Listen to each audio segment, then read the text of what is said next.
کیا یہ لوگ کہتے ہیں کہ اس پیغمبر نے قرآن اپنے دل سے بنا لیا ہے؟ کہہ دو کہ اگر میں نے دل سے بنا لیا ہے تو میرے گناہ کا وبال مجھ پر، اور جو گناہ تم کرتے ہو اس سے میں بری الذمہ ہوں۔ اور نوح کی طرف وحی کی گئی کہ تمہاری قوم میں جو لوگ ایمان لا چکے ان کے سوا اور کوئی ایمان نہیں لائے گا، تو جو کام یہ کر رہے ہیں ان کی وجہ سے غم نہ کھاؤ،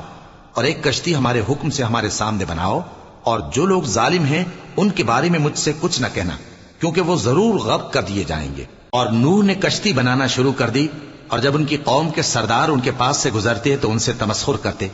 وہ کہتے کہ اگر تم ہم سے تمسخر کرتے ہو تو جس طرح تم ہم سے تمسخر کرتے ہو اسی طرح ایک وقت ہم بھی تم سے تمسخر کریں گے، اور تم کو جلد معلوم ہو جائے گا کہ کس پر عذاب آتا ہے جو اسے رسوا کرے گا، اور کس پر ہمیشہ کا عذاب نازل ہوتا ہے۔ یہاں تک کہ جب ہمارا حکم آ پہنچا اور تنور جوش مارنے لگا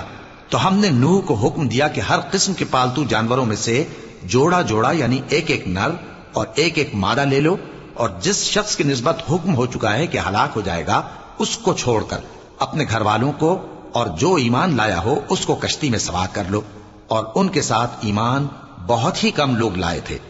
نوح نے کہا کہ اللہ کا نام لے کر کہ اسی کے کرم سے اس کا چلنا اور ٹھہرنا ہے، اس میں سوار ہو جاؤ، بے شک میرا پروردگار بخشنے والا ہے، مہربان ہے۔